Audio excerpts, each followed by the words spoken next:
अभिवादन स्वीकार कीजिए ब्रजेश मिश्रा का। और आप देखना शुरू कर चुके हैं द डिबेट। बहनों भाइयों, आज विशुद्ध राजनीतिक परिचर्चा है और ये परिचर्चा इस बात पर केंद्रित है कि उत्तर प्रदेश में दलित राजनीति का विमर्श क्या कहता है।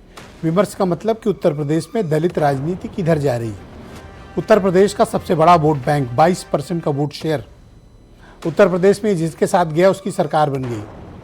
4 बार मायावती के साथ रहे, 4 बार समाजवादी पार्टी का साथ दिया और फिर बीजेपी का साथ दिया। ये कम्युनिटी जिधर मूव करती है सरकार उसकी बनती है। तो उत्तर प्रदेश के दलित समाज के लोग इस बार क्या चाहते हैं, उनके मन में क्या है। बहुजन समाज पार्टी अब इतिहास का विषय होती जा रही है। बच्चों को आने वाले वक्त में पढ़ाया जाएगा कि दलित आकांक्षाओं की प्रतीक बनी एक पार्टी ने कैसे ही अपने लोगों का कि राजनीतिक आकांक्षाओं का गला घोट दिया। बसपा उसकी एक उदाहरण बनेगी। आज चर्चा ही करेंगे कि दलित वोट एनडीए में जाएगा या दलित वोट इंडिया में जाएगा। बसपा को बहुत थोड़ा सा मिलेगा। आज चर्चा इसी विषय की। ये विमर्श अचानक से क्यों चर्चा में है? बहनों भाइयों, ये जो 22% का वोट शेयर है, कुछ लोग उसे 18-19 कहते हैं, पर मेरा आकलन है उत्तर प्रदेश में दलित समाज के 22% वोट शेयर है। और ये 22% का वोट शेयर कंसोलिडेटेड है। आज मैं इस बात की चर्चा करने के लिए आया हूं कि ये समाज क्या चाहता है, इसकी एस्पिरेशन क्या है, इसकी महत्वाकांक्षाएं क्या है, इसका राजनीतिक विमर्श क्या है, इनके मुद्दे क्या हैं और इस समाज के भीतर क्या चल रहा है। बहनों भाइयों, scheduled caste community vocal community नहीं, ये वो समाज है जो विमर्श को अपने भीतर रखता है और वोट देते समय उस विमर्श को सामने लाता है। बाजार की चर्चा में, मीडिया की चर्चा में, सभाओं की चर्चा में, बौद्धिक परिचर्चाओं में ये शिरकत नहीं करते हैं, लेकिन इनके भीतर एक राजनीतिक तूफान चल रहा है। यह राजनीतिक तूफान किस बात का संकेत है और क्या प्रेरित करता है? मैं आज 2-3 प्रश्न के साथ आपके समक्ष उपस्थित हुआ हूं। जो लोग भी ये परिचर्चा देख रहे हैं वो भी अपना चिंतन लिखें। उत्तर प्रदेश की दलित राजनीति किधर जा रही है, किन मुद्दों पर जा रही है, किन पर उनको भरोसा है और किन पर एकदम एतबार नहीं। और इस बार बहुजन समाज पार्टी का क्या होगा, और अगर दलित कम्युनिटी किस पार्टी के साथ प्रोमिनेंटली खड़ी है, सपा के साथ, कांग्रेस के साथ या फिर बीजेपी के साथ, और इस कम्युनिटी का वोट शेयर का बेनिफिशियरी इस बार कौन होगा। बहनों भाइयों, मैं एक बात प्रामाणिक रूप से कह सकता हूं, सरकार उसी की बनेगी जिनको साथ ये होंगे। ये ब्राह्मण ठाकुर और ये सब ये बातें चलती रहती हैं माहौल बनाने के लिए, पर एक्चुअली डिसाइडिंग फैक्टर यही कम्युनिटी है, जिस तक पहुंचते भी कम लोग हैं और जिनको गिना हुआ मान लिया जाता है। लेकिन अब वो गिना हुआ मान लेना उन्हें स्वीकार नहीं है। और मैं हमेशा हर डिबेट में, जब भी इस विमर्श की डिबेट हुई, मैंने ये हमेशा इस बात को कहा है कि उत्तर प्रदेश का दलित समाज भारत के दूसरे राज्यों के मुकाबले ज्यादा राजनीतिक रूप से जागृत है, सत्ता में होने का महत्व जानता है और सरकार होने का मतलब जानता है। ये वो समाज रहा है जिसने उत्तर प्रदेश में 4 बार स्वयं का नेतृत्व दिया। तो सरकार क्या होती है, ये उत्तर प्रदेश के दलितों से को भारत के बाकी राज्यों के मुकाबले के दलितों से ज्यादा बेहतर पता है। इन्हें यह भी पता है कि सत्ता में पीछे की सीट बैठने पे क्या होता है, और इन्हें यह भी पता है कि विपक्ष का मतलब क्या होता है। तो इस बार यह समाज किसके साथ खड़ा है? क्या प्रधानमंत्री नरेंद्र मोदी उत्तर प्रदेश के मुख्यमंत्री योगी आदित्यनाथ की बीजेपी के साथ, या फिर अखिलेश यादव राहुल गांधी के साथ? इसमें कोई दो राय नहीं है कि जब तक इस देश के लोकतंत्र में हाथी चुनाव का सिंबल रहेगा। एक बहुत बड़ी कम्युनिटी है जो हाथी का ही बटन दबाएगी। उनकी उस विचारधारा को कोई परिवर्तित नहीं कर सकता, चाहे मायावती किसी को भी टिकट दे दे। तो इस बार इनकी आकांक्षाएं, इनकी महत्वाकांक्षाएं, राजनीतिक हिस्सेदारी, शासन में भागीदारी, इस पर एक वृहद चर्चा को आमंत्रित करते हैं। कुछ बयान सुने। क्योंकि लगातार 10 सालों से इनके प्रति विश्वास घटता जा रहा है और ऑन दी अदर हैंड दूसरी तरफ अखिलेश यादव जी के प्रति, पीडीए के प्रति दिन दूना रात चौगुना विश्वास बढ़ता जा रहा है।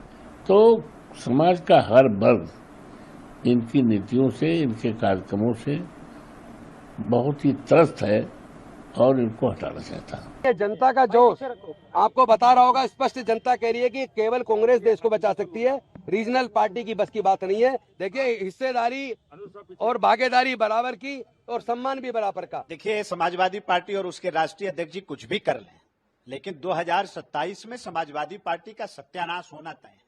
काठ की हांडी बार बार नहीं चढ़ती है। वो 2024 को भूल जाइए आप। जनता आपके असली चेहरे से बहुत अच्छी तरीके से वाकिफ है।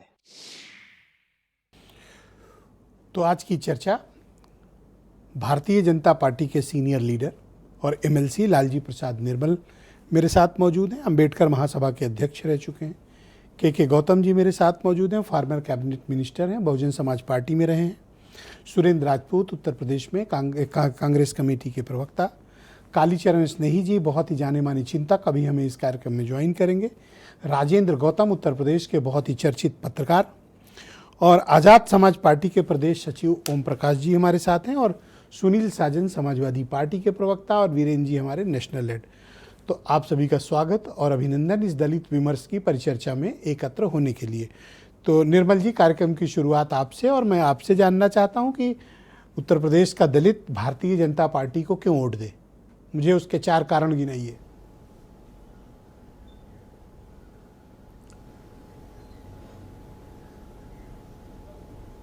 ब्रजेश जी,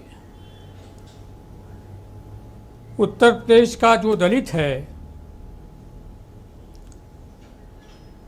वो भारतीय जनता पार्टी के साथ क्यों है, प्रश्न यह बनता है। इस संबंध में मैं कहना चाहूँगा कि भारतीय जनता पार्टी ने दलितों के लिए, बाबा साहब डॉक्टर अंबेडकर के सम्मान के लिए, दलितों के राजनीतिक सशक्तिकरण के लिए, सामाजिक सशक्तिकरण के लिए, आर्थिक सशक्तिकरण के लिए जो कुछ किया है आज तक किसी भी राजनीतिक दल ने नहीं किया। कांग्रेस की अगर बात करें, कांग्रेस ने एक भी चौराहे पर बाबा साहब डॉक्टर अंबेडकर की प्रतिमा स्थापित नहीं की। आपको शायद याद होगा 1973 में लखनऊ के हजरतगंज में बाबा साहब डॉक्टर अंबेडकर की एक प्रतिमा यहाँ के अंबेडकर वादियों ने स्थापित की थी। और उस समय आलम यह था, कांग्रेस की हुकूमत थी, आलम यह था कि 1 महीने तक रात में खटिया बिछा करके उस प्रतिमा की रक्षा करनी पड़ी थी। उस समय डॉक्टर दाऊ जी गुप्ता भी थे। ये लोग बाकायदा वहाँ पर रात में रखवाली करते थे प्रतिमा की। तो यह स्थिति है कांग्रेस की अंबेडकर के चिंतन में। इसके अलावा आपको पता है, पूरे देश को पता है, हम लोग देखिए, मैं तो इलाहाबाद विश्वविद्यालय में जब पढ़ रहा था तब तक मुझे ये नहीं मालूम था कि नेहरू जी आरक्षण के कितने बड़े विरोधी हैं। उन्होंने सभी मुख्यमंत्रियों को पत्र लिख करके यह कहा था कि सर, मेरा बहुत ही एक नेचुरल क्वेश्चन था कि बीजेपी को यह समाज क्यों वोट दे। आप मुझे ले गए सन 47-50 में। मैं अपनी उपलब्धियां बताऊं ना। मैं वही बता रहा हूं। देखिए, जो दलितों का चिंतन है वह मुख्य रूप से दलितों की लाइफलाइन है आरक्षण और बाबा साहब डॉक्टर अंबेडकर और उनका सम्मान। तो डॉक्टर अंबेडकर का सम्मान यदि किसी ने किया तो भारतीय जनता पार्टी ने किया। कांग्रेस ने तो उन्हें भारत रत्न तक नहीं दिया। 1990 में जब सर आप फिर लाइन से भटक रहे हो, 4 उपलब्धियां सर। बाबा साहब डॉक्टर अंबेडकर को भारत रत्न दिया जी।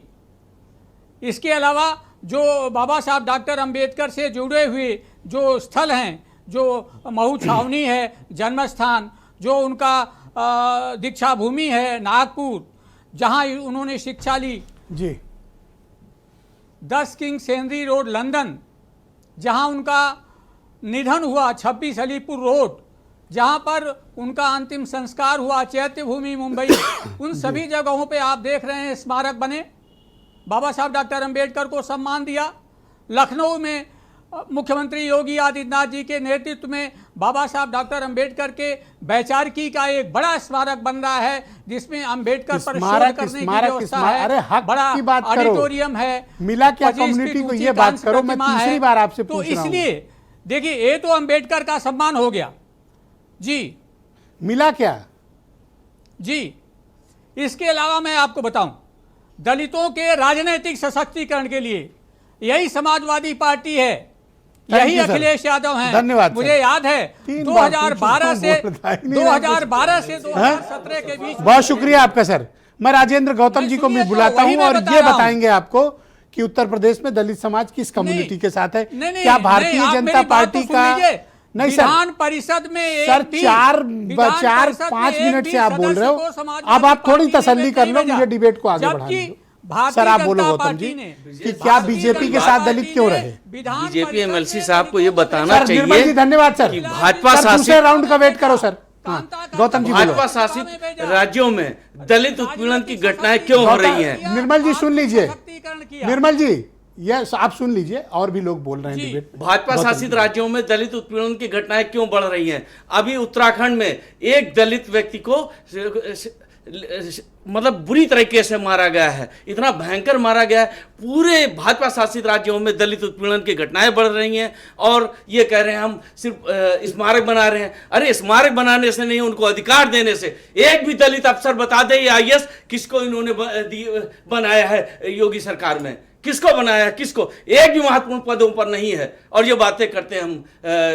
मैं तो 4 बार पूछा कि अच्छी ना कुछ नहीं भाई साहब, यही आप तो बता समझ रहे पाए क्या बोला उन्होंने? नहीं, उन्होंने बताया कि भाजपा सरकार दलितों के लिए स्मारक बना रही है। अरे भाई स्मारक के साथ हमको हमारा अधिकार मिले, हमको सशक्तिकरण हो हमारा, कहीं भी कुछ नहीं है। बताएं क्या है? पर आप देखिए उन्होंने तो कहा कि प्रश्न आपको पता नहीं है। नहीं, हमको पता है भाई साहब, बहुत अच्छी तरीके से पता है, हर चीज का पता है। निर्मल जी का भी पता है सब। आप कांग्रेस तो सुअर पालन के लिए पैसा देती थी। अरे सर सुनिए, पहला राउंड है, 5,000 आप शांत रहे। कांग्रेस क्या दे रहा है? पहला राउंड है सर, आप संयम बरते हैं। निर्मल जी बहुत दिन के बाद आप शायद डिबेट में आए। निर्मल जी, निर्मल जी, हम तमाम योजनाओं निर्मल जी, के माध्यम से निर्मल जी, आप मेरे साथ हमेशा डिबेट का हिस्सा रहे हैं। आप जानते हैं कि डिबेट के पहले चरण में कोई किसी को टोकता नहीं है, सब अपनी बात रखते हैं। आपने अपनी बात रख ली, अब गौतम जी को कृपया बोलने दें। मैं दूसरे चरण में फिर आपको समय दूंगा, आप गौतम जी को पूरा ठोक के जवाब दीजिएगा। Gautam ji go ahead. नहीं भाई साहब, हमें ये कहना है कि ये कह रहे हैं कि भाजपा दलित हितैषी है, तो वो बताएं तो क्या किया है उन्होंने इस समय, इतने समय तक? स्मारक कह रहे हैं। स्मारक से हमारा सशक्तिकरण, उत्पीड़न सबसे ज्यादा हो रहा है, अपमान हो रहा है। आप कहीं भी उठा के देख लिए, भाजपा शासित राज्यों में इतने दलित उत्पीड़न की घटनाएं हो रही हैं जिनको इन्होंने रोकने का प्रयास नहीं किया। समाज किसके साथ मारे जा रहे हैं, मूत पिलाया जा रहा है, ये सब हो रहा है। ये हमारा दर्द है, हमारे समाज के साथ हम लोग वोट भी दे रहे हैं और उसके साथ हमको पर आप ऐसा कह रहे हो, लेकिन निर्मल जी कोई और तस्वीर बता रहे हैं। नहीं, निर्मल जी अपनी पार्टी का स्टैंड बता रहे हैं। हम स्वतंत्र हैं, हम एक दलित समाज से हैं। हम जो फेस करते हैं, पर डे फेस करते हैं, एक पत्रकार के तौर पर भी हम भेदभाव महसूस करते हैं। भेदभाव होता है और हमेशा भेदभाव होता है। तो ये भाई इनको कहना, भाई हम लोगों के लिए हम वोट क्यों दें? हम वोट तब देंगे जब आप हमारे लिए सशक्ति, हमारा सम्मान, हमको सम्मान मिल रहा, हमको अपमान मिल रहा है। जहां देखो दलित उत्पीड़न। अरे एनसीआरबी के पोस्टिंग वगैरह मिल रही है अब? पोस्टिंग वगैरह का कुछ आप बता रहे हैं? पोस्टिंग बताएं किस दलित अफसर, आईएएस अफसर को कहां बिठा रखा है, कितने महत्वपूर्ण पदों पर बिठा रखा है? अच्छा, कृपया हमारे साथ बने रहिएगा। मैं सुनील साजन को इस कार्यक्रम में आमंत्रित करता हूं। समाजवादी पार्टी के प्रवक्ता हमारे साथ इस कार्यक्रम का हिस्सा हैं। सुनील जी, आपका बहुत स्वागत। और मैं आपसे जानना चाहता हूं कि कृपया ये बताएं कि दलित समाज समाजवादी पार्टी को या आपके गठबंधन को क्यों वोट करे? आपके पास क्या योजनाएं हैं? आपके पास दलित आकांक्षाओं की पूर्ति के लिए कौन सी ऐसे कार्यक्रम हैं जिनसे आपको लगता है कि ये समाज आपके साथ जुड़े, जबकि ये समाज पारंपरिक रूप से आपके साथ ज़्यादा रहा नहीं है? बहुत धन्यवाद ब्रजेश जी। मैं अभी सुन रहा था, आपने बीजेपी के से पूछा कि आप 4 कोई बातें बता दीजिए कि दलित आपको क्यों वोट दे। वो एक बात नहीं बता पाए। आप हमसे 40 पूछेंगे, हम 40 बताएंगे।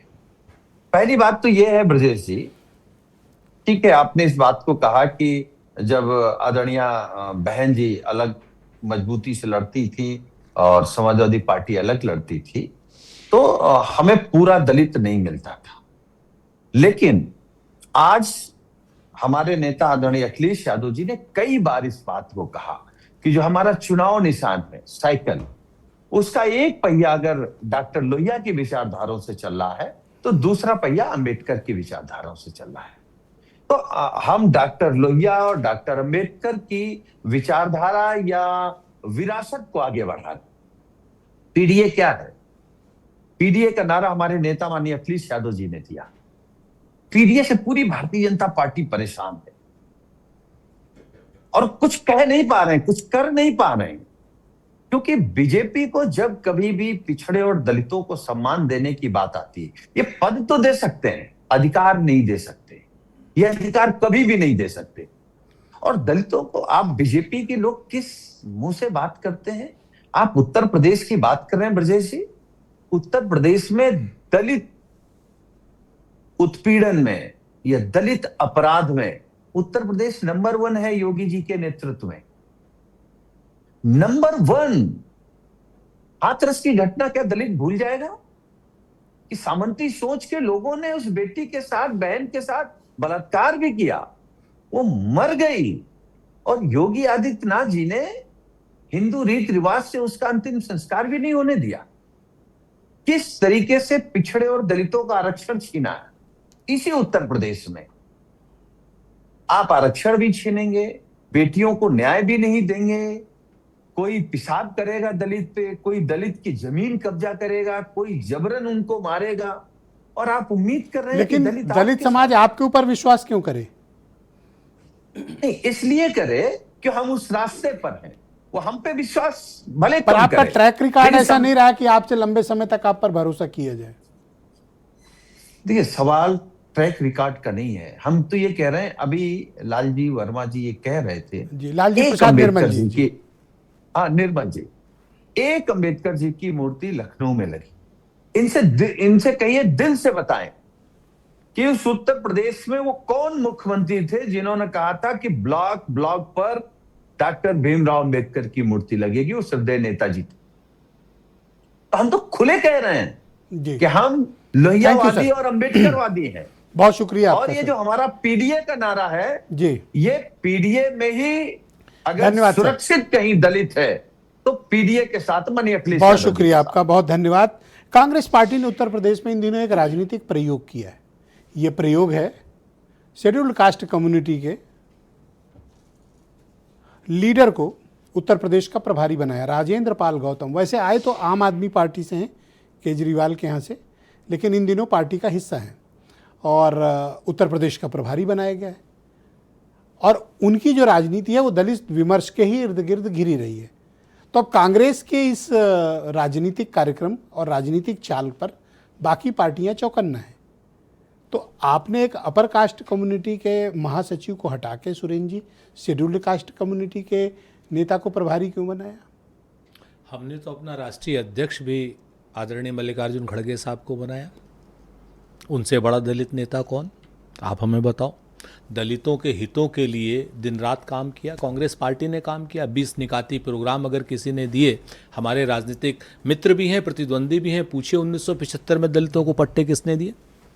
कांग्रेस पार्टी ने। कुछ कमियां भी रही, हम इस बात को भी वो आरक्षण संविधान में किसने दिया? बाबा साहब भीमराव अंबेडकर ने। भीमराव अंबेडकर साहब को कानून मंत्री बनाने में, ले जाने में कांग्रेस की क्या भूमिका थी, सभी लोग जानते हैं। आरक्षण को लागू करने में, संविधान को लागू करने में, एक व्यक्ति का एक वोट लागू करने में, महिलाओं को वोट देने में, जो सारा का सारा काम किया कांग्रेस ने आज़ादी के पहले से शुरू कर दिया था। ये हम जो लोग इस तरीके की बात करते हैं, अभी आदरणीय लालजी निर्मल जी का तो काम एक है कि भाई इनको एमएलसी बना दिया तो दलित कम्युनिटी का भला हो गया, इनको एमएलसी ना बनाते दलित कम्युनिटी बेकार हो गई थी, खत्म हो गई थी, क्योंकि जब तक नहीं बनाए थे। आपसे मैं कम्युनिटी पे बात कर रहा हूं और आप व्यक्ति विशेष। अरे व्यक्ति, जब आपने राजन नहीं, जब जो आदमी कांग्रेस को इस तरीके से बात करे, मैं कहता हूं कि लालजी प्रसाद निर्मल डिजर्व करते हैं, इसलिए उन्हें मिला है। अरे डिजर्व करते इनके जीवन का संघर्ष, अरे हम तो कहते, पूरा जीवन संघर्ष किया इस व्यक्ति ने, किया ना। एमएलसी बना के कुछ नहीं, मैं तो कहता हूं इनको मिनिस्टर बनाओ। मैं तो खुद ही कह रहा हूं कि अगर जीवन दिया, अगर भाजपा इनको कुछ करना चाहते तो मुख्यमंत्री बनावे ना, योगी जी की उठा दी एक दलित समाज का। हम तो चाहते हैं कि योगी जी की जगह मुख्यमंत्री आपने गलत किया, हम कहाँ मना कर रहे हैं, ऐसा मत करो। लेकिन हमने जो राजेंद्र पाल गौतम हमारे जी को मित्र हैं, बनाया, आपने ऐसे कैसे कहा? आपके मित्र, तो आपका यहाँ शत्रु कौन है जरा हमें बताइए। आप ही लग रहे हो। अरे हाँ, तो हम तो होंगे ही शत्रु आज की डेट में, कम्युनिटी से नहीं है ना। अब आप जो दूसरी बात है, राजेंद्र पाल गौतम जी बहुजन मिशन के एक शानदार खिलाड़ी हैं। खिलाड़ी? हाँ, कांग्रेस खिलाड़ियों को लाती है। अरे बाप बताइए, खिलाड़ी नहीं होंगे? ठीक बात है। आप एक चीज जानिए, नल के लिए, नील के लिए, कोल के लिए, भील के लिए, पिछड़े के लिए, दलित के लिए, आदिवासी के लिए, महिला के लिए, नौजवान के लिए, किसान के लिए और अल्पसंख्यक के लिए, और खिलाड़ी के लिए राजेंद्र पाल गौतम जी को यहाँ लाए। और मैं उनसे पहले, अभी उन्होंने अपना पद ग्रहण किया है, उससे पहले मैं उनके 3 काम बता देता हूँ उत्तर प्रदेश में। 3 बड़ी जयंतियां शाहू जी महाराज की मनाई गई, अपना पेरियार साहब की मनाई गई और काशीराम जी की मनाई। तो सम्मान दिया आपने। आप बात सुनिए, राजेंद्र पाल गौतम जी और अनिल जैन जी ने, और ये हमारे कांग्रेस कार्यालय में नहीं मनाई गई थी। और चौथी बाबू जगजीवन राम जी की मनाई गई। ये सारी जयंतियां हम लोगों ने कहाँ मनाई? इंदिरा गांधी प्रतिष्ठान में। सर बुरा न मानो तो एक बात पूछिए, आप दलितों को इतना मूर्ख समझते हो कि आप स्मारक बना के और उनकी जयंती मना के आप उनका वोट ले लोगे? आप पागल समझते हो उनको? बिल्कुल नहीं। सही पूछा है? ये पागल तो, हाँ बोलो। हाँ सर बिल्कुल ठीक है। पागल तो भाजपा वाले समझते हैं कि एक आदमी को अदना सा एमएलसी बना करके उनसे वोट ले लेंगे।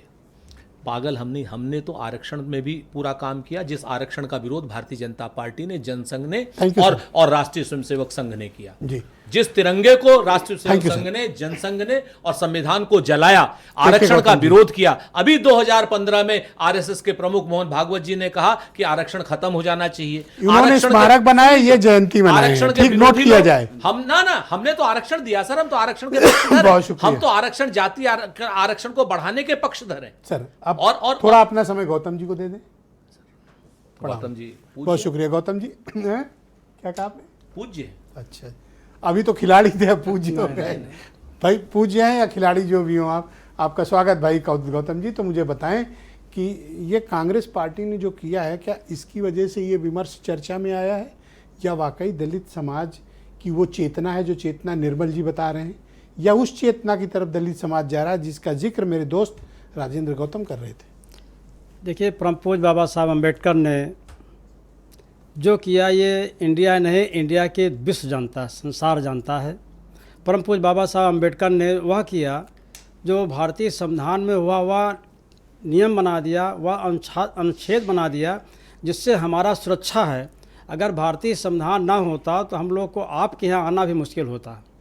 ये भारतीय संविधान परम पूज्य बाबा साहब अम्बेडकर के संबंध में जो अभी तत्कालीन आप जानते होंगे कि विधानसभा गेट नंबर 3 के सामने परम पूज्य बाबा साहब अम्बेडकर की पत्नी, धर्मपत्नी सविता कबीर ने अस्त कलश 14 अप्रैल 2019 में लाई थी। 2019 में अस्त कलश रखा गया था। हम लोग 23 तारीख को गए, यहाँ पर सूचना दे गए, लेकिन यहाँ पर अस्त कलश ताला बंद था। आधा घंटा इंतजार करने के बाद कम से कम सैकड़ों लोग हम लोग खड़े थे यहाँ पर, और खड़े होने के बावजूद आधा घंटे बाद धूप में खड़े थे, तब खोला गया। ये हालत है। बाबा साहब के अष्टकलश जो दर्शन योग है, जिसमें आस्था विराजमान है, करोड़ों लोगों का इसमें अनुयायी हमारे हैं बाबा साहब के, देश में विदेश में, इनकी दर्शन करने के लिए हम लोग जाना इनकार कर दिया, मना कर दिया। बड़ी मुश्किल से यहाँ खोला गया, 4 साइज खोला गया। निर्मल जी, ये हमारे बीजेपी के यहाँ पर बताते हैं कि निर्मल जी अध्यक्ष थे। अब तो इन्होंने ट्रस्ट बना लिया, जो अपने घर के पते से बना लिया है, इनका घर के पता से ट्रस्ट बना हुआ, तो अंबेडकर महासभा ट्रस्ट बन गया है। तो पहले थे अंबेडकर, अब तो ट्रस्ट के हैं, और ट्रस्ट बनाया अपने पते पर हमारे निर्मल जी। जबकि इनके बड़े भाई हमारे साथ प्रैक्टिस करते थे, श्री लालता प्रसाद वर्मा जी, सगे बड़े भाई, इनके बड़े भाई लालता प्रसाद वर्मा। ट्रस्ट बना लिए तो आपको जलन हो गई सर? नहीं, मैं जो कहना चाहता हूँ कि परम पूज्य बाबा साहब अम्बेडकर का सम्मान देखो, पूरा जीवन दिया है। माननीय मिश्रा जी, बाबा साहब का अष्टकलश रखा हुआ जो पवित्र है, लाखों करोड़ों इसको देखने तरसते लोग हैं। हम लोग गए, जब पूरे लोग जाते ताला बंद कर देते, ताला बंद था, आधा घंटा डिस्कस किया गया, एससीपी इस बात में। निर्मल जी, इनको कह लेने दीजिए, मैं आपको पर्याप्त समय दूंगा, मैं आपसे वायदा करता हूं, इनको कह लेने। हम लोगों ने, हाँ मैं समय दूंगा, वायदा आपसे। संजोग से पुलिस का प्रशासन। सर इस विषय से आगे बढ़ें और ये बताएं कि दलित विमर्श क्या है और उत्तर प्रदेश का ये समाज क्या चाहता है। देखिए, अनुसूचित जात व्यक्ति को चाहिए शिक्षा, सबसे बड़ी शिक्षा है। आपने शिक्षा को 90,000 स्कूल को बंद कर दिया जहां अनुसूचित जात के बच्चे जाते थे। आपने कहा कि 50 बच्चे कम हो गए तो आप नहीं जाएंगे, 5 किलोमीटर दूर जाएंगे। अब बताइए, जिसके पास खाने ठिकाना नहीं है, चलने की साइकिल नहीं है, गाड़ी नहीं, ये कैसे जाएगा बच्चे? आपने पहली व्यवस्था दिख रही है कि पहली व्यवस्था कर दिया कि आपने स्कूल बंद कर दिया। स्कूल आप खोले रहते, कम से कम कमजोर बच्चे पढ़ते तो है, आप स्कूल बंद कर दिया। अब शिक्षा के मामले में देखिए, सबसे प्रथम परम पूज्य बाबा साहब अम्बेडकर शिक्षित बनो। बाबा साहब ने कहा पहले जानो फिर मानो, पहले जानो। हमने जाना। आप मुझे बताओ कि समाज क्या सोच रहा है? समाज सोच रहा है कि यहाँ से जो बाबा साहब अम्बेडकर की संविधान को अपमान किया गया, कानून का अपमान किया गया, और बिना परीक्षा दिए हुए 300 लोगों IAS बना दिया। जो IAS में बताइए, इनके पूछे हमारे निर्मल भाई साहब से कि IAS में कितने अनुसूचित जात के रखे हैं जो बिना परीक्षा दिए, भाई साहब बिना परीक्षा दिए IAS बनाया। देश में कैसा कानून है कि आदमी इतना मेहनत से IAS बनता है, बिना परीक्षा IAS बना। बहुत शुक्रिया। मैं थोड़ा आगे बढ़ाना चाहता हूं। कितने 80 हैं? और आजाद समाज पार्टी के प्रदेश सचिव ओम प्रकाश जी हमारे साथ मौजूद हैं। आजकल इनकी पार्टी पश्चिम उत्तर प्रदेश के एक इलाके में काफी सक्रिय है। ओम प्रकाश जी, स्वागत आपका। आप ये बताइए कि दलित समाज आपके ऊपर भरोसा क्यों करे? आपके पास क्या नीतियां और कार्यक्रम हैं जो बीजेपी या समाजवादी पार्टी, कांग्रेस को छोड़कर लोग आपको अपनाएं, या बीएसपी छोड़ के आपके पास आए, क्यों? धन्यवाद ब्रजेश जी, और मैं सभी पैनलिस्ट को नमस्कार करता हूं, चूंकि सभी सीनियर लोग बैठे हैं। धन्यवाद। मैं ये कहना चाहता हूं कि आज की जो वस्तुस्थिति है वो ये है कि दलित पहले से पिछड़ा रहा है, दलितों का शोषण होता रहा है। आज भी भारतीय जनता पार्टी के, कांग्रेस के शोषण में कभी नहीं है, बल्कि जाती आएगी। और उनके शोषण में जुल्म और जाति जहां जहां भी हो रही है, उनके लिए संघर्ष करने वाला एक नेता हमारे भारत में है। उस नेता का नाम है आदरणीय एडवोकेट शेखर आजाद।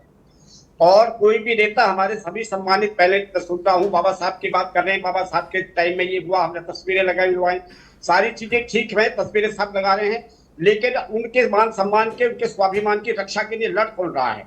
लड़ने वाला हमारा एकमात्र नेता आदरणीय चंद्रशेखर आजाद लेके सड़क से संसद तक लड़ाई लड़ रहे हैं। और सभी पार्टियों के चुने हुए विधायक और सांसद लोकसभा विधानसभाओं में हैं।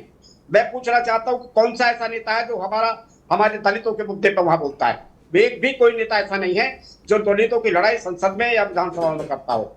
वो नेता अगर है, जिस दिन से संसद आदरणीय चंद्रशेखर आजाद जी सांसद बने हैं, उसी दिन से लोकसभा में दलितों के, गरीबों के, पिछड़ों के, अल्पसंख्यकों के, मुस्लिमों के मुद्दों को बड़ी शिद्दत से उठाते रहे हैं, और इस बात के लिए वो हमेशा लड़ते रहे हैं। आप जमीन पर उतर करके आप ऐसा क्या कर दोगे अगर सत्ता में आओगे जो बीजेपी नहीं कर रही? बीजेपी भी मान सम्मान दे रही है, स्मारक दे रही है, आप क्या दे दोगे? शिक्षा फ्री देंगे, वो शिक्षा जिससे हमें समानता का अधिकार मिलेगा। वो शिक्षा हमारे नेता आदरणीय चंद्रशेखर आजाद जी ने घोषणा करी है कि 1ली क्लास से 12वीं क्लास तक की शिक्षा फ्री होगी, चिकित्सा फ्री होगी। हम वो चीजें देंगे जिनसे हमारे आने वाली पीढ़ियों को मिले, क्योंकि शिक्षा के लिए असमानता हमें अवसर नहीं दे रही आगे बढ़ने का। हमारे बच्चे जो प्राइमरी स्कूल से पढ़ के जाते वो उन बच्चों का बराबर नहीं कर पा रहे, जो बड़े बड़े स्कूलों में जो ओके, लाखों तो आप रुपए के शिक्षा डोनेशन शिक्षा देंगे और कुछ नहीं आपके पास कार्यक्रम या नीतियां? बहुत सारी चीजें हमारे पास है। हमारी सरकार अगर सेकंड आए तो राउंड में रोजगार दिए जाएंगे, सम्मान दिया जाएगा और सबसे पहले सुरक्षा दी जाएगी। फिर किसी की आपको हिम्मत नहीं होगी कि जो कोई धन्यवाद ओम प्रकाश जी, जाति के नाम पर कृपया बने रहिएगा। हम डिबेट के दूसरे चरण में आपको और फिर समय देंगे, आप अपना पक्ष प्रस्तुत करिएगा। मैं कालीचरण स्नेही जी, प्रोफेसर साहब को इस कार्यक्रम में आमंत्रित करता हूँ। सर बहुत शुक्रिया आपका। तो बताइए, दलित समाज के भीतर क्या विमर्श चल रहा है? जी बहुत बहुत शुक्रिया आपका कि आपने इस महत्वपूर्ण डिबेट का मुझे हिस्सा बनने दिया, जिसमें सभी हमारे बहुत महत्वपूर्ण व्यक्ति, वरिष्ठ व्यक्ति बैठे हुए हैं और अधिकांश लोग मैंने समाज से बुलाए हैं। जी बिल्कुल, ये सबसे बड़ी बात है। नहीं बहुत अच्छा, कौन आज के क्योंकि दर्द जो है चर्चा समाज करता है की, सर? बिल्कुल बिल्कुल नहीं। और खासकर उस दौर में जहाँ दूसरा मुद्दा चल रहा था, उस मुद्दे पे भी आपने डिबेट की, लेकिन इस बीच में इस मुद्दे को राजपूत जी मुझसे पूछा कि चढ़ावे पे नहीं कर रहे हो, मैंने कहा नहीं, आज मैं समाज पे चर्चा करूंगा। चढ़ावे पर कई शो हो गए, बहुत महत्वपूर्ण आपने किए हैं, मैं सुनता रहा, बहुत डिबेट महत्वपूर्ण किया आपने। इसके जिम्मेवार देखिए, मैं ये कहूँगा, यहाँ तो आदरणीय निर्मल जी भी विराजमान हैं। देखिए, असल में ये है कि भाजपा, चूंकि कहा कि भाई भाजपा में ही सारी कमियां दिखती हैं, जो सत्ता में है कमियां उसी में देखी जाती हैं। सत्ता में जो उसी से मांग की जाती है, यदि कोई गड़बड़ी है तो सत्ता से ही कही जाएगी कि भाई ये चीज़ चाहिए। देखिए, दलितों को यदि सचमुच में कुछ देना चाहती है, जैसे आज कांग्रेस है, कुछ देने की हैसियत में नहीं है, लेकिन कम से कम अपने भीतर उन्होंने संगठन में एक महत्वपूर्ण पद दिया। तो ये तो सत्ता में है, ओबीसी को उप मुख्यमंत्री बना दिया, सवर्ण को उप मुख्यमंत्री बना दिया। क्या दलित, वो इतना बड़ा समाज, इतना बड़ा बृहत समाज, जो 4 बार उप मुख्यमंत्री के रूप में यहाँ काम कर सकते हैं बहन जी, वहाँ एक उप मुख्यमंत्री का दावेदार नहीं कर सकते थे, जो करना चाहिए था, जो हक बनता है।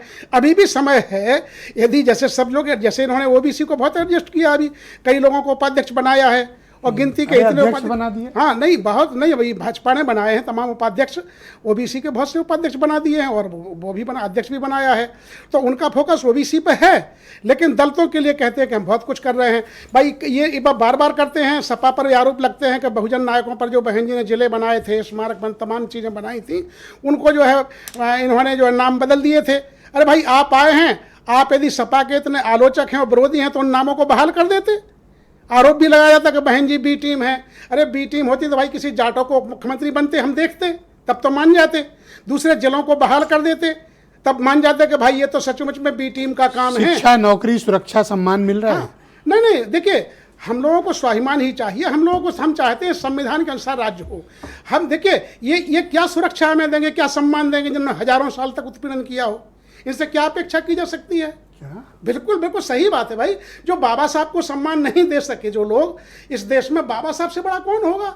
उनको सम्मान नहीं दे सके, हमें तो ये समझते ही क्या है। मैं प्रोफेसर रहा, किस मुसीबत में मैंने अध्यक्ष का काम किया मैं जानता हूँ। भेदभाव का शिकार, बहुत भयंकर रूप से भेदभाव का शिकार होते रहे हैं और आज भी हो रहा है। प्रोफेसर हो, देखिए, नहीं प्रोफेसर हो के क्या, यहाँ सुप्रीम कोर्ट का चीफ जस्टिस होकर के किस तरह से होता है।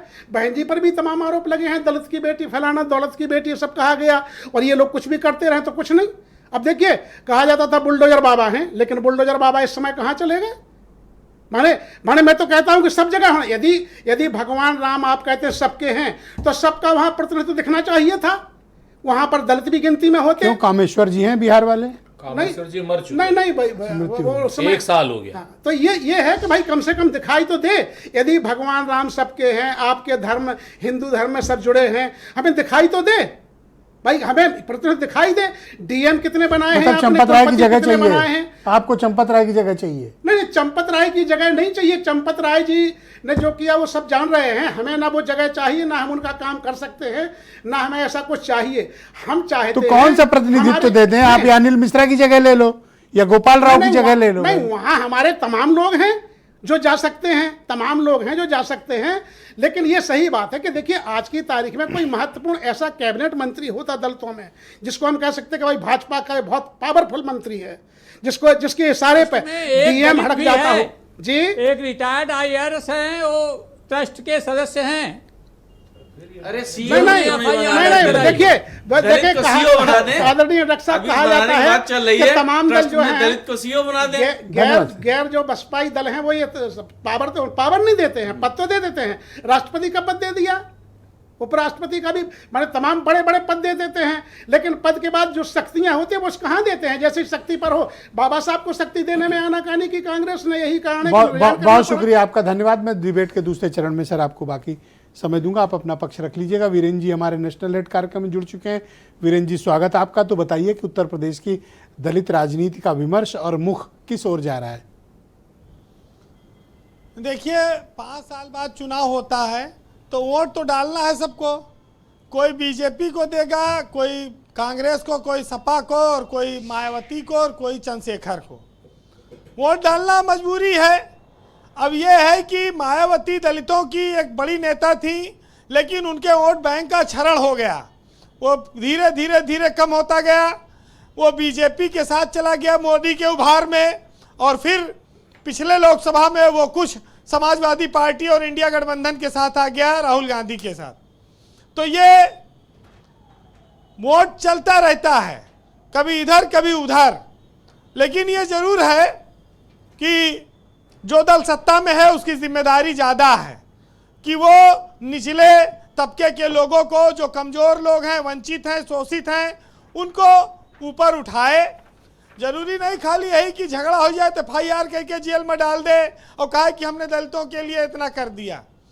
दलितों को योजनाओं का लाभ मिले, समानता का व्यवहार हो, उनको भी वो सब हक मिले पढ़ने लिखने आगे बढ़ने का जो दूसरे लोगों के पास है। ये सरकार तब बराबरी की बात आती है, ये सरकार की जिम्मेदारी है।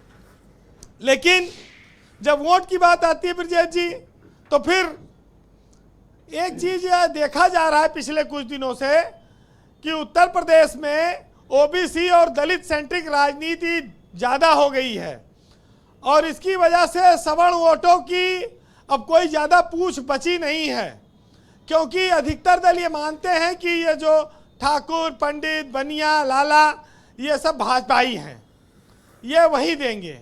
तो बाकी लोगों ने इनको एकदम छोड़ दिया। अब बीजेपी ने भी ये माना कि ये तो हमारे है ही है, OBC और दलित का वोट लो, अब फोकस उन पे बढ़ाया। ये कहाँ जाएंगे तो बंधे खूंटे से। लेकिन लोकसभा में हार हो गई, अब उसको नए सिरे से वापस लाना है, इसलिए ये लड़ाई दलित वोटों की ज़्यादा हो गई है। एक चीज़ मैं कहूँगा कि लालजी प्रसाद निर्मल जी बैठे हैं, इन्होंने कहा कि लखनऊ में अंबेडकर का स्मारक बन रहा है। ये बात ऐलान हुआ है, बन नहीं रहा, एक ईंटा नहीं रखा गया है, खाली बजट अभी आया है। तो अभी बन नहीं रहा है, ये जान लें, क्योंकि काम शुरू हो इसके लिए मंत्री और वित्त विभाग में ठनी हुई है, वो रोज कोशिश कर रहे हैं वित्त विभाग। अब मैंने मान लिया कि वीरेंद्र जी की जानकारी बिल्कुल सही है। इतनी डीप जानकारी सिर्फ वीरेंद्र सिंह को हो सकती है। तो ये जान ले कि ये स्मारक खाली अभी ऐलान है, अभी ईंटा नहीं रखा गया है। तो अब यह है कि कल बीजेपी के राष्ट्रीय अध्यक्ष भी आ रहे हैं, नितिन नवीन जी, और वो भी, उनकी यात्रा भी इसी वोट बैंक को लेकर होगी। स्वाभाविक है, अभी तो दलितों के घर में भोजन भी हो सकता है करें, क्योंकि बड़े नेता जाते हैं उनके यहाँ करने। किसी के घर में भोजन करना, सम्मान देना कोई बुरी बात नहीं है, और बीजेपी हर हाल में अपना, मैं थोड़ा इस व्यवस्था के खिलाफ रहता हूँ। आप भाई किसी को अपने घर भोजन, किसी के घर क्यों घुस के जाओगे? आप दलित को अपने घर बुलाओ ना, अपनी डाइनिंग टेबल पे बिठाओ, अपने किचन का और अपने साथ खाना खिलाओ। यही सब है। वो आप नहीं करते हो, आप दलितों के घर में घुस के पैकेट खाना खाते हो। यही सब है। मैं तो किसी को अपने घर आमंत्रित करता हूँ, भैया हमारे घर आओ, तब सही है, तब मैं मानूंगा बराबरी की बात। खाना भी बाहर से आता है, हाँ, वहां से नहीं बनता। वीरेंद्र जी बताएंगे अभी जी। ये ब्रजेश जी, ये चुनाव का समय है, यहाँ नेता भूत के पैर भी छू लेते, आप खाना खाने की बात कर रहे हो। ये रात में चला जाए, किसका पैर छू ले, मुर्दा भी छू ले, शमशान में चले जाए अगर आप कहो तो, ये वोट की खातिर। कोई वोट में रुक जाओ यार वीरेंद्र जी, रुक जाओ। लेकिन एक चीज मैं आपको बताऊं कि आज आपने अगर उत्तर प्रदेश के मंत्रिमंडल में कोनो जगह खाली होती तो विस्तार का गुंजाइश नहीं बची, निर्मल जी को आज सरकार मंत्री बनाने की जरूर सोचती। अरे पिछला विस्तार हुआ, नहीं बनाया, लेकिन ऐसा समय पे की कि अब जगह नहीं बची है, टाइम भी नहीं बचा है। मंत्री बनाने का इनको। अरे एक दो पंडित ठाकुर ठेल के बैठा के बना देते। नहीं, बनाना चाहिए था इनको, बनाना चाहिए इनके भाई। साथ अन्याय किया गया है। रिजर्व हैं। ये आप लोग सैडिस्टिक अप्रोच अपना रहे, रुक जाओ। हाँ बोलो भाई। देखिए अब एक बात सुन लीजिए कि कांग्रेस की राजेंद्र पाल गौतम प्रभारी बने। कांग्रेस को एक भ्रम हो गया है कि मायावती के साथ गठबंधन कर लें तो हम लोग कामयाब हो जाएंगे और बाद में मायावती का वोट बैंक लूट लेंगे। अब उनको ये नहीं पता है कि मायावती इनसे गठबंधन करेंगी भी कि नहीं, क्योंकि मायावती पर यह आरोप लगता है कि वो बीजेपी से डरती हैं, वो डरी हुई हैं। तो पहले उनसे गठबंधन होगा कि नहीं, क्योंकि राजेंद्र पाल गौतम गए थे उनके घर पे प्रभारी बनने से पहले। अब न जाएंगे। दूसरा ये है कि मायावती के घर में खुदे माल बहुत कम बचा खुचा है, अब थोड़ा बहुत बचा है तो क्या कांग्रेस भी उसको लूट ले जाएगी कि कुछ उनके लिए छोड़ोगे खाने पीने भर का? भाई पार्टी चलाने भर का छोड़ना चाहिए। बात वही है कि मायावती गठबंधन करना नहीं चाहती, आप कह रहे हो कि हम कर सकते हैं और वो जानती हैं कि हमको अकेले लड़ना है। बचा चंद्रशेखर आज़ाद हैं, चंद्रशेखर आज़ाद की अपनी एक पकड़ बनती जा रही है, उसके लिए कैसे निपटेंगे ये लोग? तो बहुत सारी चीजें हैं जी वीरेंद्र जी कंक्लूड। लेकिन समस्या ये है कि एक बात बहुत महत्वपूर्ण कही गई है जी कि अगर कोई सामान्य जाति का व्यक्ति नेतृत्व करे तो वो कहलाता है सबका नेता, और अगर कोई दलित नेता नेतृत्व करने लगे तो उसको दलित नेता कहते हैं, दलितों का नेता कहने लगते हैं। बहुत बड़ी बात वो सबका नेता नहीं बन जा पाता। ये एक बहुत हमारे समाज की बदकिस्मती है। तो फिलहाल आज आपको मैं सुनाऊं कि दुख भरी कहानी कहता हूं मैं, पीर पुरानी कहता हूं, ये छुआछूत ये जात पात हमने पाए हैं जन्मजात। जो मालिक आका बन बैठे वो सवर्ण सोच से मंडित थे, और हमारी परछाई से हर काम तुम्हारे खंडित थे। हम महामूर्ख तुम ज्ञाता थे, हम याचक तुम दाता थे। हम पशुओं से भी कमतर तुम मनुष्य श्रेष्ठ। हम नीच मलिन तुम काम रूप, हम है हीन तुम अवतारी। हम धरा बोझ तुम राजभोग, हम मृत्यु भोज। तुम चंदा पूरन मासी के, हम ग्रहण झेलते सदियों से। तो मैं दुख भरी कहानी कहता हूं, मैं पीर पुरानी कहता हूं। वाह, वो सब तो ठीक है वीरेंद्र जी, लेकिन ये भूत का पैर कैसे मतलब छूने का क्या है इसका, ये नहीं समझ पाए हम। कहावत है सर। हाँ? कहावत ऐसा है, भूत का पैर ऐसा है छूना। बिरजेश जी। आज वो टेक्निक सुनील साजन को सिखाओ।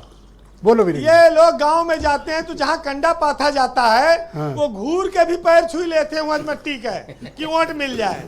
तो ये भूत पिशाच किसी भी पैर छू सकते हैं। थैंक यू वीरेंद्र जी, बहुत शुक्रिया आपका, बहुत बहुत धन्यवाद। बहन भाइयों, एक इस कार्यक्रम का दूसरा चरण और इसमें दिए गए नियत समय पर सबको अपना पक्ष प्रस्तुत करना, और सबसे आग्रह है कि अपनी बारी में ही अपना पक्ष रखें।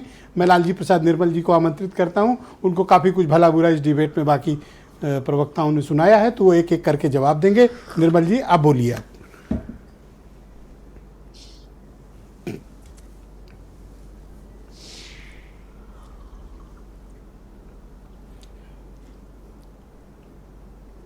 वीरेंद्र जी मेरी आवाज आ रही है? हाँ आ रही है, बिल्कुल आ रही है, आप बोलें। भाई साहब, मैं तो सबसे पहले एक वीरेंद्र भाई ने एक प्रश्न रखा है स्मारक के बारे में, मैं थोड़ा सा उनको अपडेट करना चाहूँगा। डॉक्टर अंबेडकर स्मारक का कार्य पूर्ण हो गया है, पूरी तरह पूर्ण हो गया है, और अगले महीनों में उसका लोकार्पण होने जा रहा है। बहुत बढ़िया। ये जो है, आप शायद बात कर रहे थे जो 403 करोड़ रुपए का बजट बाबा साहब अंबेडकर की प्रतिमाओं के सौंदर्यीकरण के लिए दिया गया है, उसकी आप बात कर रहे थे। उसकी भी सूची आ गई है बन करके, अब वो बजट से सारा काम होगा।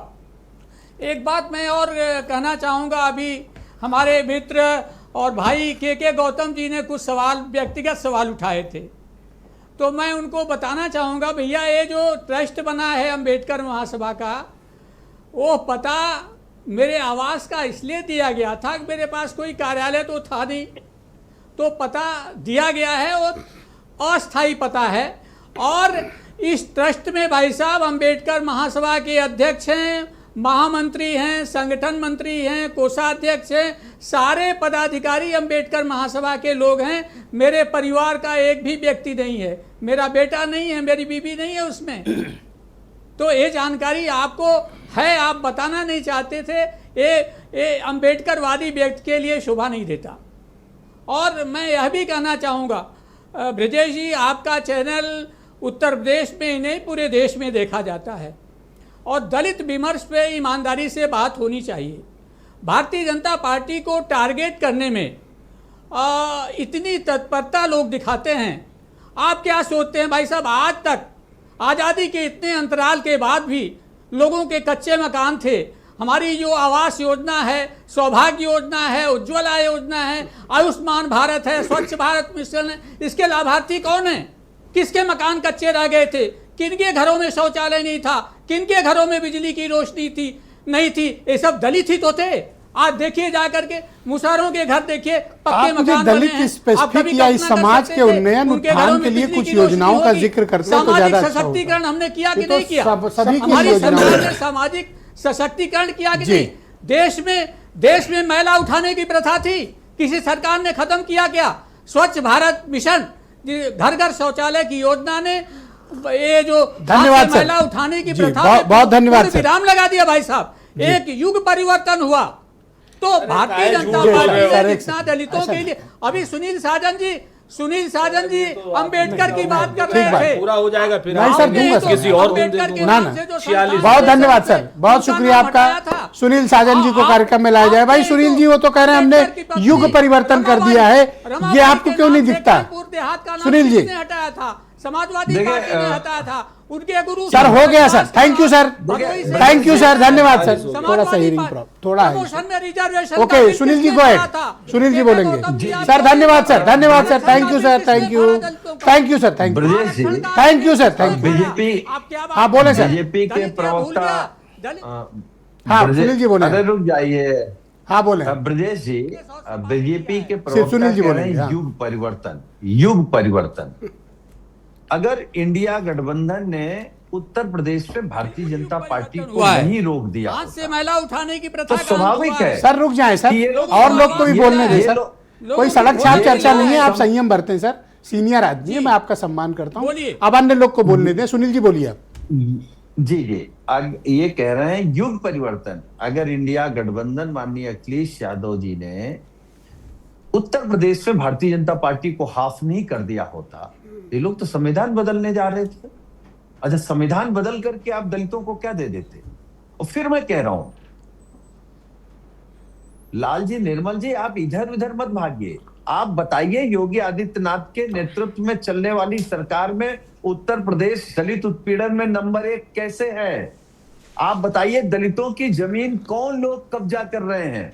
आप बताइए कि कौन लोग दलितों के ऊपर पेशाब कर रहे हैं? आप बताइए कि कौन लोग हैं जो दलितों की बेटियों को छेड़खानी करते हैं? दलितों के जमीन के अधिकार किसने छीने? अरे रुक जाइए महाराज, रुक जाइए।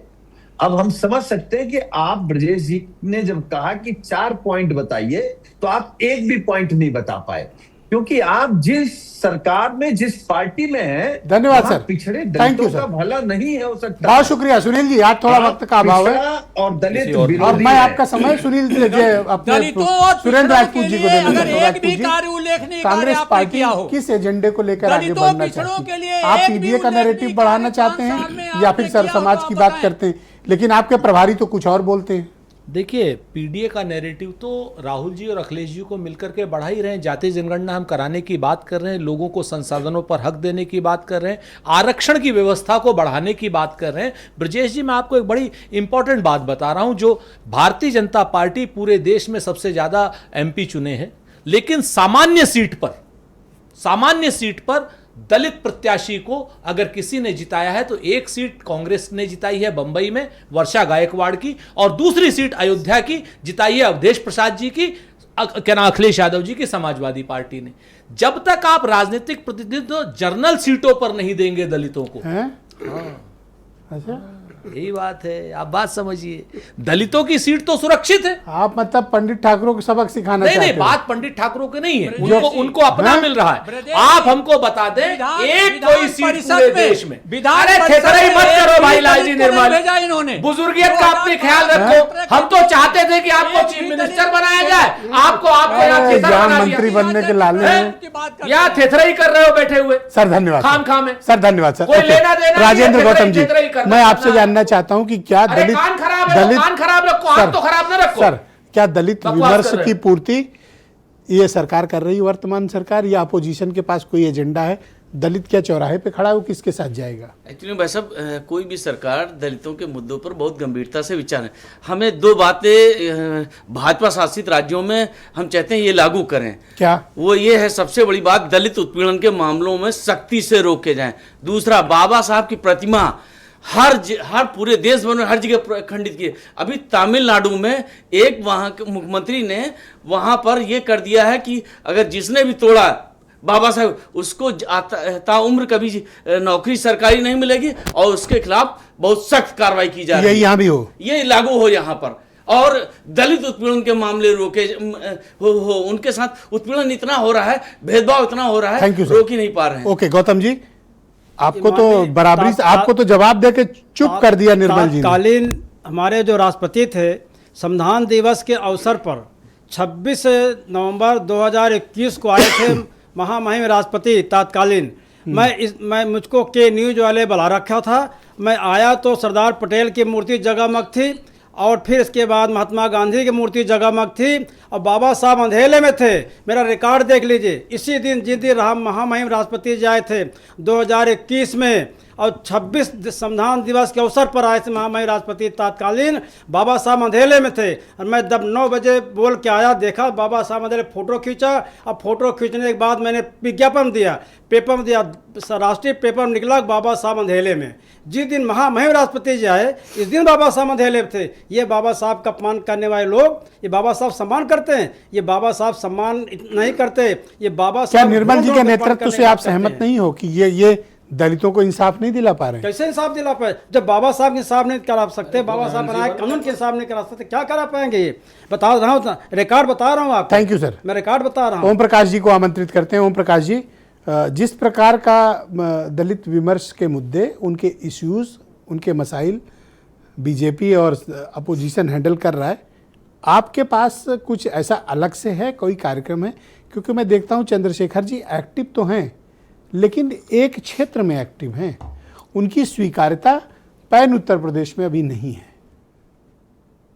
मान्यवर, हमारी पार्टी इन मुद्दों के अतिरिक्त सबसे पहला मुद्दा तो ये रखती है कि दलितों के मान सम्मान और स्वाभिमान की लड़ाई को सबसे पहली है। सारी चीजें उसके बाद में है। हमारी बहन बेटियों की आज भी इज्जत लूटी जा रही है, आज भी भाइयों के कत्ल किए जा रहे हैं। अभी कई मुद्दे ऐसे हैं जिन पे हमारे नेता मुखर होकर बात करते हैं, उनके घर तक पहुंचते हैं, उसकी बात करते हैं। और कहीं भी किसी भी प्रकार के शोषण जो जहां हो रहा है उसमें भाई तो आपको मतलब ये लगता है कि दलित समाज के लोगों की सुरक्षा पर समस्या है? हाँ बिल्कुल निश्चित है। हमें बिल्कुल उस बात से बताना चाहता हूँ कि दलितों, अच्छा, आप उनकी बात उठाना चाहते हो, पर आपके नेता को तो केंद्र सरकार की Y+ CRPF के कमांडो मिले हैं, आपको तो सब मिल गया ना? आम दलित को मिले ना मिले, आपको तो कमांडो सिक्योरिटी है। बहुत अच्छी बात है भाई। दलितों की हत्या होती रहे, हमारे नेता पे हमले हुए तो सरकार का काम है तो नेता की सुरक्षा देना, इसमें कौन सी बुराई हुई है? मैं बुराई नहीं कर रहा, मैं कह रहा हूँ जिस तरह की सिक्योरिटी आपको मिली है अन्य लोगों को भी मिले। मैं तो कह रहा हूँ Z+ मिल जाए, किसी की भी हत्या ना हो। हम तो उनके विरोध में हैं। हमारे नेता तो इसी जैसी सुरक्षा आप अपने लिए मांगते हैं ना, उसी सुरक्षा, ऐसी सुरक्षा आम दलितों के लिए मांगिए।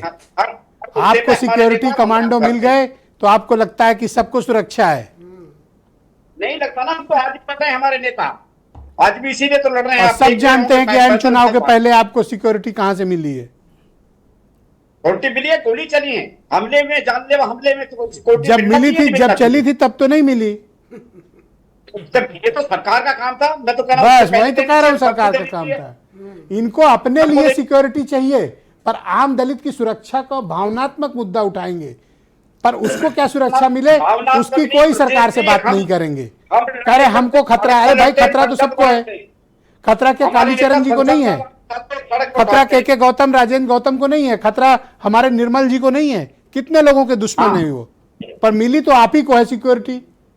नहीं तो वही तो हम अखिलेश यादव की सुरक्षा वापिस हो गई, उनको तो स्टेट की जेड प्लस है, आपको केंद्र का मिला हुआ है। भाई वाह वाह। क्या करते हैं उनके विरोध? ओके बोलिए। कौन सा नेता बोलता है? नहीं, अब देखिए ये सब नेता लोकसभा चुनाव के सर, इनके पास मुद्दे नहीं, इनके पास उनकी राजनीतिक पार्टियां तय करती है। सर मैं तो हमेशा बस ये वाला छू लेता हूँ, कहाँ नस है, बस नस पकड़ता हूँ सर मैं, और कुछ नहीं करता, मेरा कोई खूबी नहीं है। अब कालीचरण जी आपको अभी जवाब देंगे। नहीं जवाब वाली बात भाई मैंने गलत सवाल पूछा। मेरे साथी हैं। आप मतलब ये है कि देखिए मैंने गलत सवाल पूछा। नहीं बिल्कुल सही सवाल आप पूछते हैं, बस बिल्कुल चुभता हुआ सवाल पूछते हैं, इसके उत्तर देना बड़ी मुश्किल हो जाती है। देखिए ये है कि जो ये कह रहे हैं ओम प्रकाश जी, ठीक कह रहे हैं, लेकिन आप सोचिए आदरणीय ओम प्रकाश जी कि सांसद होकर के भी सुरक्षित नहीं है व्यक्ति, तो जनता का क्या हाल होगा? ये देखना पड़ेगा भाई। देखिए एक सांसद के रूप में वो अकेले सांसद हैं, वो इतनी बड़ी सुरक्षा उनको प्रदान कर दी गई, ठीक है, लेकिन आम जनता जो करोड़ों जो यहाँ पर दलित हैं उत्तर प्रदेश में, उनकी सुरक्षा की क्या गारंटी है?